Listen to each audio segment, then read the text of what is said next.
Bueno, muy bien.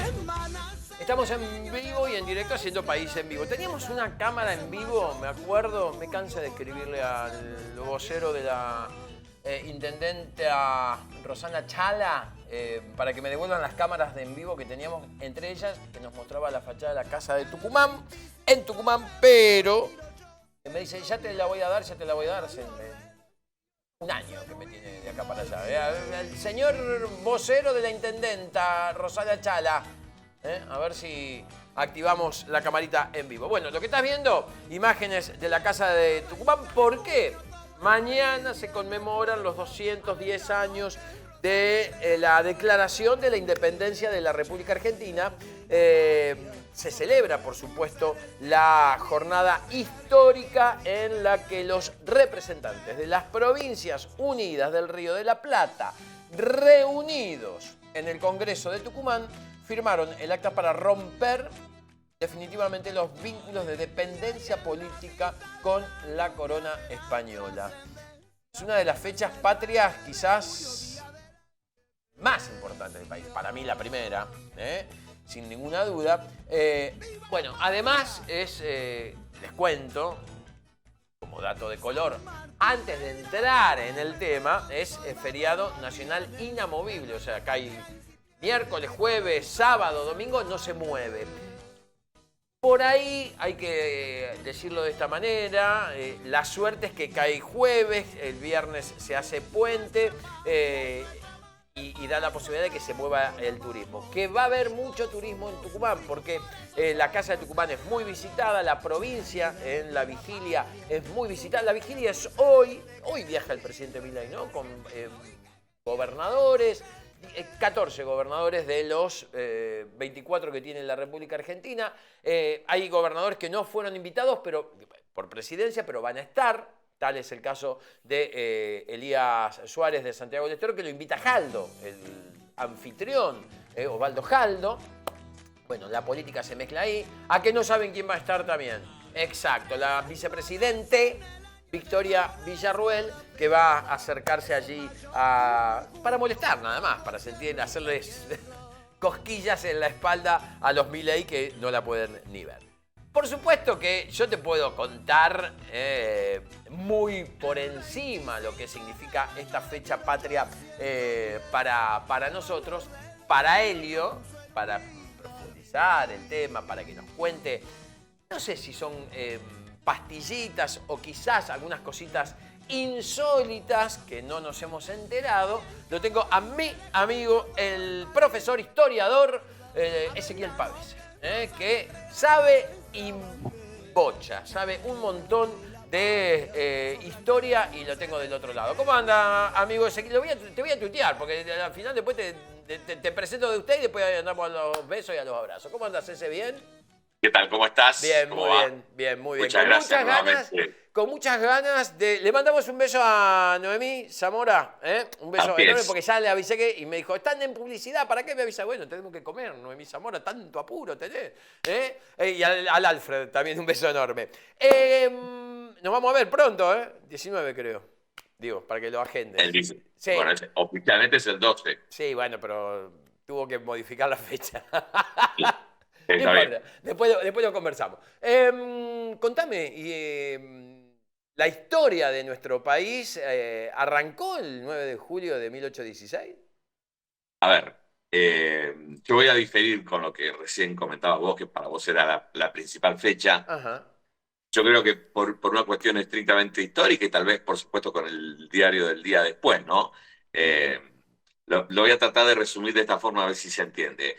Sin 25 de mayo no hay 9 de julio. Bien. Esto es fácil. No, digamos, es una sucesión de acontecimientos que desembocan en el 9 de julio. Por supuesto que es una fecha importantísima porque desde el punto de vista institucional y legal marca el surgimiento de lo que es Argentina. En aquel momento las Provincias Unidas, como dice el acta, en Sudamérica. Y esto tampoco no fue un capricho de los congresales que decidieron en el acta dejar este nombre que ya se venía utilizando, el de Provincias Unidas, en en la primera etapa justamente del Río de la Plata, pero en este momento en el acta hay que abrir un poquito más el abanico y por eso queda el concepto de las Provincias Unidas en Sudamérica. No nos olvidemos que en el Congreso están representadas provincias, podríamos decir hoy, en aquel momento se decía villas y pueblos que tenían cabildo, ¿no? De provincias que hoy no forman parte de la Argentina. Me estoy refiriendo en particular a lo que en aquel momento en esta zona se conocía como el Alto Perú, hoy Bolivia, ¿no? Y también tenemos provincias que hoy forman parte de la Argentina y que en aquel momento no participaron del Congreso de Tucumán. Entonces, las circunstancias políticas fueron las que marcaron el momento y el contexto en que se reunió el Congreso en Tucumán, ¿no? Una decisión de que el Congreso funcione en Tucumán que tenía que ver con, de alguna manera, desde Buenos Aires, tratar de dar un gesto, y este gesto tenía que ver con que el Congreso entonces no funcionase en la ciudad y funcionase en el interior. Y por el otro, bueno, el contexto político, como decía recién, que estaba marcado por las diferentes, digamos, enfrentamientos políticos que había entre Buenos Aires o el gobierno central, porque a veces decir solamente Buenos Aires es como que estigmatiza mucho, diría yo, ¿no? Porque, digamos, políticos que militaban dentro de esto que era el centralismo, había en todas las provincias, ¿no? Entonces, digamos, el bloque era, bueno, aquellas provincias que respondían al gobierno central, que bueno, sí, funcionaba en Buenos Aires, y aquellas que no militaban dentro de lo que es la hegemonía del caudillo oriental, Artigas. Entonces, la verdad es que estas provincias que no participaron del Congreso y que hoy forman parte de la Argentina, me estoy refiriendo al litoral particularmente, Entre Ríos, Corrientes, Misiones, Santa Fe, junto con lo que hoy es Uruguay. Un año antes, en 1815, Artigas había declarado la independencia de la zona que él controlaba y había creado un país que se llamaba la Liga de los Pueblos Libres. Ajá. Pero este bloque no participa del Congreso porque básicamente ahora es otro país. Entonces, el enfrentamiento entre estos dos bloques, que es el bloque de provincias que responden al gobierno central residente en Buenos Aires y el bloque que está liderado por Artigas, están protagonizando ya desde hace un par de años los inicios de lo que va a ser la guerra civil que vamos a vivir a partir de la década del 20. Entonces, este es el contexto, digamos, político en el cual está desarrollándose este 9 de julio de 1816. Bueno, ¿no? ahí justamente vos decís estas provincias que no participaban en el Congreso, en el momento de la firma o de la conformación de la firma, entre ellas Entre Ríos, que continúa muy ligada a Artigas, ¿no? Digo...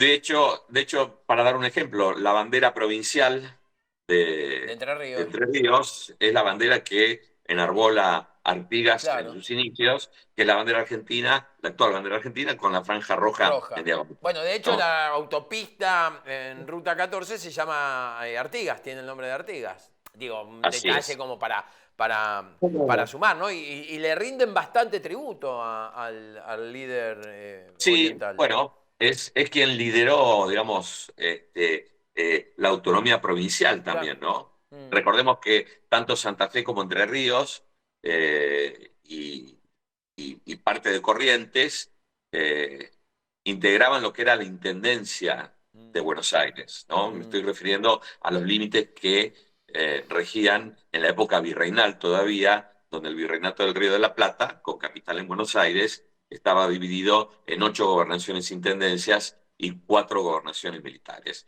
Bueno, la Intendencia de Buenos Aires o la Superintendencia de Buenos Aires abarcaba lo que hoy es la provincia de Buenos Aires, en teoría toda la Patagonia, ajá. y en particular justamente Santa Fe, Entre Ríos, ¿no? San Luis, Un Corrientes, poquito. sí, sí, eran Sí, bastante. un poquito de Corrientes, porque parte de Corrientes integraba la gobernación militar de las Ajá, Misiones, ajá. ¿no? Entonces, bueno, vuelvo a repetir. A ver, el producto final es el 9 de julio, pero lo que inició todo es el 25 de mayo. Claro, De hecho, quiero tenés razón. recordarte también que para aquel momento, en todo lo que era la América Española, la única revolución que seguía en pie era justamente la que se había iniciado en 1810 en Buenos Aires. Ajá. El resto de las revoluciones habían caído nuevamente bajo el control español, por lo tanto, en ese momento las Provincias Unidas eran las que podían ser de alguna manera las abanderadas de las revoluciones hispanoamericanas. Mm. Entonces, el contexto era muy frágil, teníamos muy cerquita a los portugueses que desde Brasil intentaban, y cosa que después ocurrió, apoderarse de la provincia oriental. Mm. Eh, Teníamos a los realistas que amenazaban también desde Chile y desde el propio Alto Perú, después de la Ajá. derrota de Belgrano en Micapuji y Ayohuma, después de la batalla de Sipe en la tercera campaña del Ejército Auxiliar del Perú. Así que el contexto político era muy desfavorable. En lo interno, la guerra prácticamente civil, estos dos bloques, y en el contexto externo, bueno, unas provincias unidas rodeadas por amenazas militares, tanto de portugueses como realistas. Así que este es el contexto, ¿no? Mm. Que no se haya producido inmediatamente la independencia en 1810 y tenga que terminar esto ocurriendo 6 años después, está marcado también por lo que ocurre entonces en el contexto interno de lo que fue la revolución, donde recordemos desde el primer momento sabíamos que hay un grupo, podríamos decir, más moderado, que es el que dice, bueno, esperemos a ver qué es lo que ocurre en Europa y recién ahí decidamos qué hacer, Mm. ¿no? Y me refiero con lo de Europa a lo que estaba ocurriendo, que eran las famosas guerras napoleónicas, Claro. ¿no? Donde España había sido invadida por Napoleón, Fernando VII estaba preso, pero bueno, las cosas se precipitaron. En 1814 Napoleón es derrotado por primera vez, digamos, ¿no? Después su regreso al poder, los 100 días, la derrota definitiva en Waterloo en 1815 y la convocatoria al Congreso de Viena, donde las potencias europeas, absolutamente conservadoras, las monarquías absolutas, quieren restaurar el orden previo a la revolución. Mm. Bueno, en este contexto es entonces cuando se decide la convocatoria del Congreso. Uno de los dos argumentos, que era el de los moderados, es decir, bueno, esperemos a ver qué pasa en Europa, bueno, había caído porque Fernando VII vuelve al trono y viene absolutamente, diríamos ahora, empoderado, así que va a derogar la Constitución de Cádiz de 1812, una constitución que había transformado a España en una monarquía parlamentaria al modelo británico, ¿no? Y aseguraba las libertades, todo lo que, digamos, el liberalismo aseguraba en aquel momento. Bueno, todo eso fue derogado. Entonces, recordemos también que para aquella época Belgrano y Rivadavia habían sido enviados por el gobierno para tratar de negociar de alguna manera con Fernando VII algún reconocimiento frente a esta situación que planteábamos antes, ¿no? De esta revolución que era la que seguía en pie. De hecho, Fernando VII está preparando también un ejército que, por suerte, no terminó llegando aquí al Río de la Plata, pero la idea era invadir Buenos Aires. Mm. Entonces, la situación era muy complicada.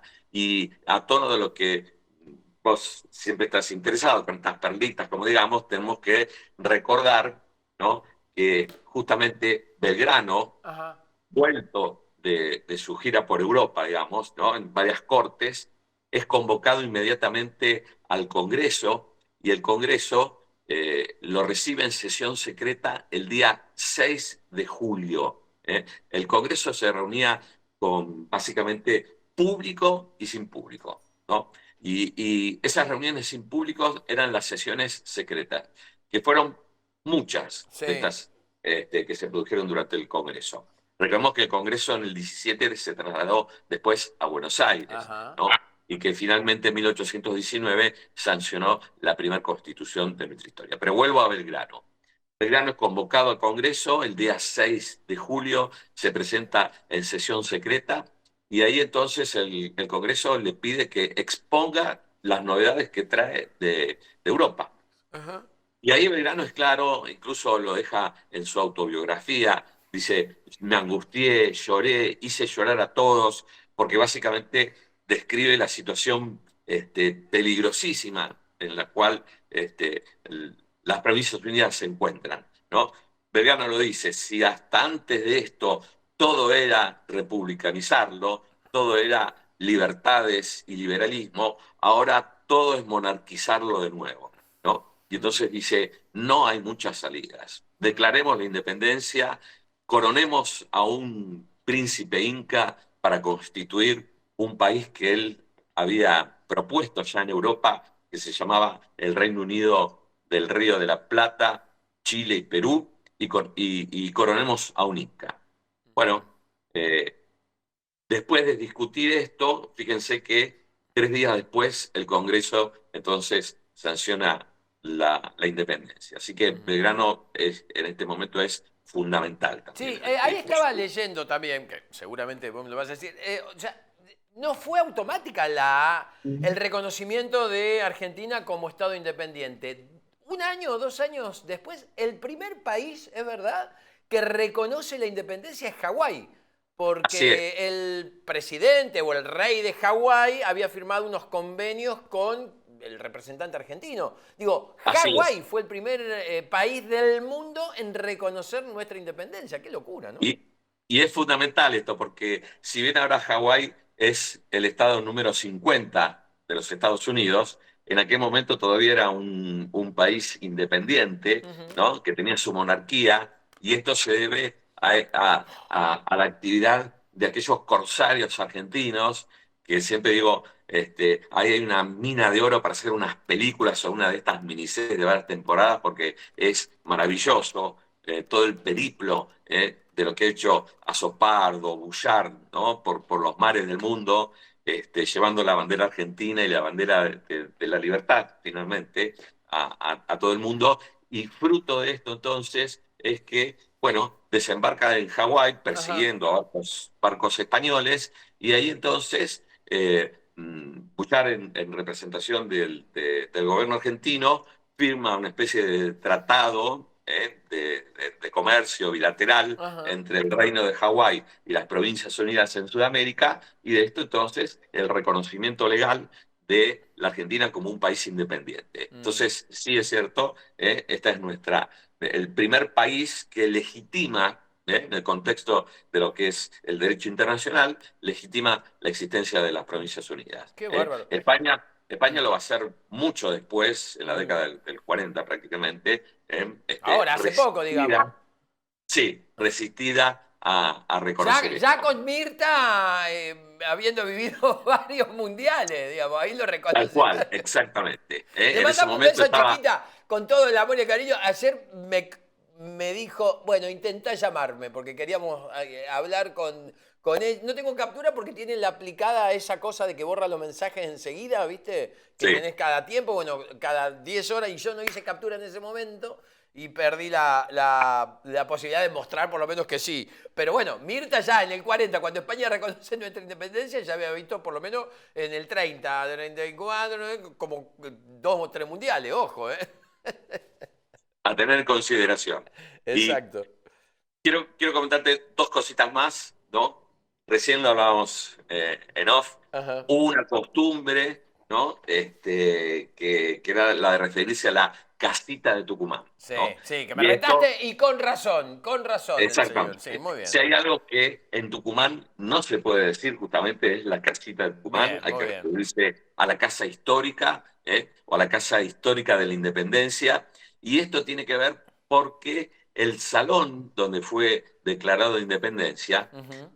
se mantuvo, por supuesto, dentro de la casa, pero la casa con el correr del tiempo, es decir, después mismo de la reunión del Congreso, al trasladarse a Buenos Aires, la casa fue devuelta a su propietario original, que es esta famosa señora Laguna de Bazán, Bazán de Laguna, perdón, y el resultado es que ella volvió a habitarla, pero después la casa fue entregada al gobierno de la provincia y funcionaron, perdón, ahí varios oficinas del Estado provincial, hasta que incluso quedó en estado ruinoso. Esa famosa foto que tenemos nosotros, que todos conocemos, de la casa en ruinas, con un chiquito sentado ahí en el borde Ajá.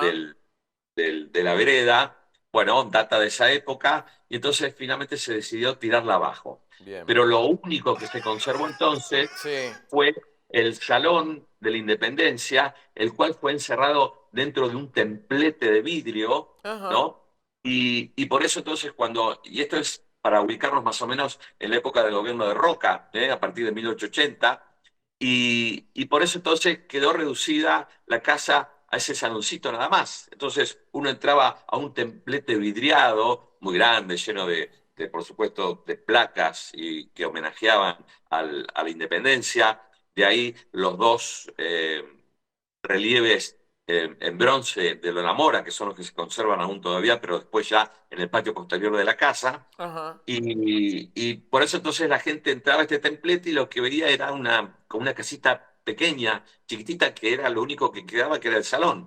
Entonces de ahí vino la costumbre de decir la casita de Tucumán. Claro. Pero bueno, en la década del 40 del siglo pasado, se decidió entonces reconstruir la casa en su esquema original y por eso entonces, bueno, se volvió a recuperar el aspecto original de la casa, incluyendo por supuesto al Salón de la Independencia y por eso ahora tenemos de nuevo la casa. Y por eso no hay que decir la casita, pero quedó Muy la bien. costumbre de aquel momento. La gente que esté interesada puede encontrar ahí en Google, en cualquier buscador, Sí. pone Casa de Tucumán 1900 y va a encontrar estas fotos realmente curiosas donde está encerrada lo que es el salón, nada más en un templete de vidrio. Está muy bien, está La muy otra bien. cuestión que quiero mencionarte también, que seguramente te va a interesar, yo en esto siempre hago hincapié, ¿no? De lo que es nuestra historia, ¿no? Nosotros no conservamos el acta original de la independencia. El acta original de la independencia, que debería ser uno de los documentos más importantes de nuestro país, de nuestra historia, no existe, está extraviada y de hecho prácticamente tampoco están las actas originales del Congreso porque todo se perdió. Pero el, el acontecimiento que tiene que ver con la pérdida del acta de la independencia realmente es mayúsculo y habla también de lo que somos. Mm. Quiero poner en contexto, ya lo habíamos dicho recién, está este enfrentamiento entre la Liga de los Pueblos Libres, es decir, Ujú. este país que había creado Artigas, y el resto de las Provincias Unidas, así que se llamaba oficialmente la Argentina en aquel momento. Producido, ¿no es cierto?, ya el tema de la independencia, para agosto, al finalizar el mes, el Congreso envía toda la documentación emanada durante todo ese periodo, más el acta original, la envía a través de un mensajero, de un soldado, que solo, sin custodia, marcha desde Tucumán a Buenos Aires para hacer entrega de toda la correspondencia, las resoluciones del Congreso, incluida el acta de independencia, para entregarla al gobierno. En aquel momento el director supremo era Pueyrredón. Bueno, en el trayecto de la salida de Tucumán y entrando ya a la provincia de Córdoba, Córdoba en este momento tenía una política ambigua, teóricamente simpatizaba con Artigas o estaba bajo no digo el control, pero sí la simpatía de Artigas, pero por las dudas no sacaba los platos de las Provincias Unidas tampoco. Entonces tenía un papel medio ambiguo. De hecho, fue la única provincia del bloque que controlaba Artigas que participa del Congreso. Bueno, cuando este soldado, eh, Grimaud de apellido, ingresa a la jurisdicción de la provincia de Córdoba, bueno, sorpresivamente se encuentra que el gobernador le ha enviado una custodia integrada por 3 soldados. Bueno, a Ujú. esto él no le llama la atención, de hecho, le parece algo lógico y lo agradece, y avanzando entonces sobre la ruta, llegando a una posta que ya es conocida por todos nosotros porque es en las inmediaciones de Cabeza de Tigre, que fue el lugar donde fue fusilado Liniers en 1810, junto con los contrarrevolucionarios. Bueno, en ese lugar, la comitiva integrada por Grimau y los dos o tres custodios que le había enviado el gobernador de Córdoba, hacen su parada, una parada técnica, digamos. Ahí se encuentran con un sacerdote que es justamente diputado por Córdoba, que está marchando hacia Tucumán.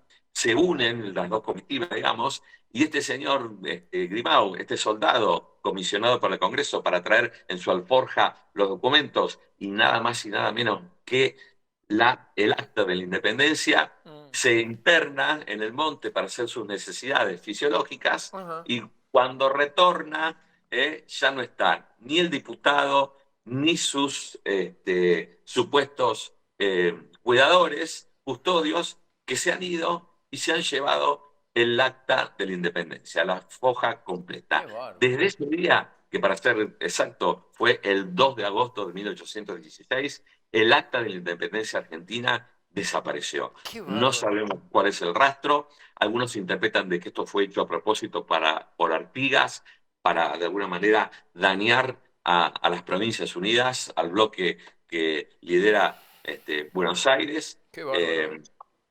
Y de aquel momento, mirá, y es más, nadie se había preguntado qué es lo que había pasado porque todo fue muy agitado, como de Ajá. costumbre, ¿no? El Congreso, como te decía antes, en el 17, debido a la amenaza de la invasión realista, se traslada a Buenos Aires, aboca a lo otro para lo cual había sido convocado, que era sancionar una constitución. Esta constitución, la primera, la de 1819, una constitución rechazada por ser centralista, aristocratizante, que intentaba instaurar justamente una monarquía parlamentaria, y fue rechazada por los caudillos. Se levantaron López, Ramírez en las provincias del litoral, invaden Buenos Aires y finalmente la derrotan en la batalla de Cepeda en febrero del 20. Qué bárbaro. Entonces todo fue muy convulsionado y nadie se terminó preguntando qué había pasado con el acta de independencia. Es más, los caudillos federales habían impulsado de que todos los miembros del Congreso, que esto también es paradójico, ¿no? Porque Ajá. en algunos países, como se utiliza, como por ejemplo Estados Unidos, que llaman a todos los miembros del Congreso que declararon la independencia en Filadelfia, los declaran los padres fundantes de la nación. Mm. Bueno, aquí todos los miembros del Congreso fueron declarados traidores a la patria y fueron arrestados. Y después, bueno, perdonados y liberados, pero fueron declarados traidores. Por eso nuestra historia es tan compleja y tan de blanco y negro. Entonces, nadie después se preguntó por el tema del acta de la independencia. Y muchos años después, estando Rosas como gobernador de la provincia de Buenos Aires y encargado de las relaciones exteriores de la Confederación Argentina, es invitado a festejar Mm. justamente un nuevo aniversario de la independencia de Estados Unidos. Y ahí el cónsul estadounidense aquí en Buenos Aires, como obsequio por este aniversario, le regala una copia del acta de la independencia. Y es Ujú. ahí cuando Rosas dice, che, ¿y nuestra acta de independencia dónde está? ¿Dónde quedó? Bueno, y ahí fue el tema de la primera vez que alguien se pregunta qué había pasado con el acta de independencia. Bueno, básicamente no la pudieron encontrar, nunca apareció, y todo lo que conservamos hoy como copias del acta de independencia es eso, son copias que se hicieron contemporáneamente, pero que de la original no sabemos absolutamente nada. Lamentablemente está perdida y es gravísimo porque es el documento institucional Bien. más importante que debería tener nuestro país. Espectacular como siempre. Mi amigo Ezequiel Pavese, con el que nos vamos a ver prontamente comiendo empanadas en el cumpleaños de nuestra amiga Noemí Zamora, que nos está mirando, Brindo con Zamora. Pasamos una noche el viernes espectacular, pero esto entre ella y yo después se lo contaré a usted. Bien. Gracias, ese querido. Un abrazo No, a vos, enorme. al Que contrario. siga muy Muchas bien, gracias. ¿eh? Muchísimas gracias.